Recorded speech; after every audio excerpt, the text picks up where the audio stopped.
Aaron, first of all, congratulations on being the Calhoun's High School Athlete of the Week. Thank you. Let's talk a little bit about cross country. That's just, it seems like something that maybe isn't a career goal of a lot of people starting out as young kids. When did you decide that maybe running was what you wanted to get into? I decided when my brother ran the state meet his sophomore year. I watched it from home or from the course, and I thought it was one of the most exciting things I've ever watched. So I decided to go out for cross country, and I did well my freshman year. And after one of our faster meets, my coach came up to me after lunch and said, "Hey, you're ranked third in the nation as a for freshmen."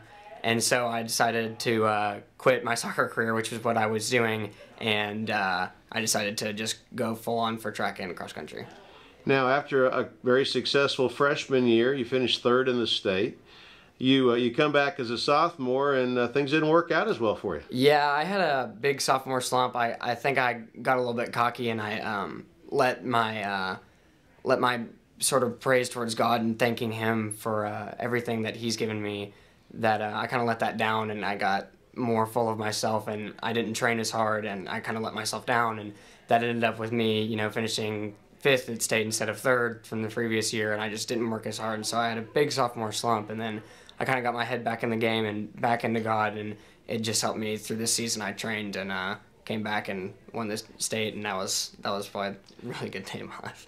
Now, as you looked at your competition going to the state, who are the guys that you were concerned about? I had two really big competitors in mind, Brock Baker from Oakland and Quentin McInnish from Morristown West High School. They're both incredible. Me and Quentin got to share the awesome experience of going to Foot Locker Nationals together. And Brock, he was a little bit sick, so he couldn't make it out there. But just two incredible runners, ranked nationally. I mean, and they were incredibly scary to run against, but I ended up pulling it out, so it was good.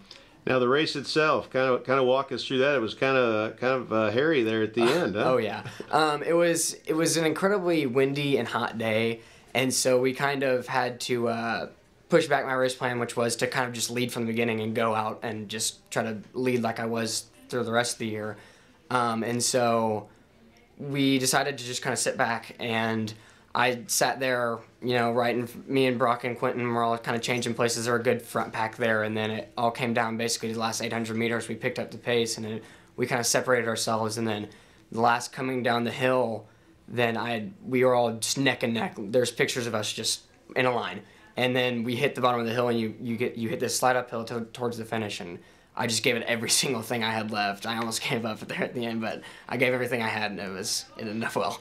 Now, in the end, as you look at it, I mean, was it how close was it? Is it a yard or 5 yards or 10 yards or a foot? It ended up being probably 10 or 15 meters in between me and the second place, who was Quentin, and then Brock wasn't far behind. So did you realize that it was 15 meters, or did you think he was right there on your shoulder? Yeah, as I was coming down the home stretch, after I had, just put on my full sprint. You didn't peek. I did. I got a little peek over the shoulder, and I realized it, and I threw my hands up, a little celebration, but yeah.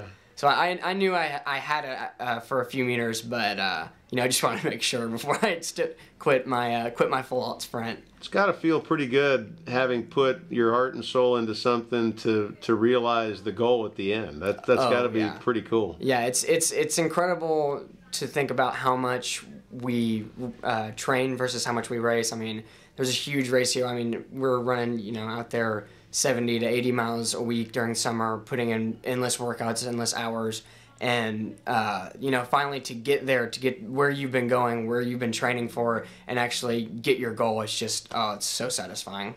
I can only imagine. Now you got one more year here. Yes. And I assume repeating would be the goal. Yes, sir. That's where you got to go. Yes, sir. Do you think, maybe after high school you continue this on somewhere? I would love to go run in college. I'm not going to name any names of colleges I'm really looking at right now, but definitely looking at running in college, and if I'm still progressing when I'm in college and everything, then maybe doing some post-collegiate running, but we'll just see where that takes me. That's great. Well, congratulations on the first step. Thank you. And best of luck with the rest of it. Thank you. All right.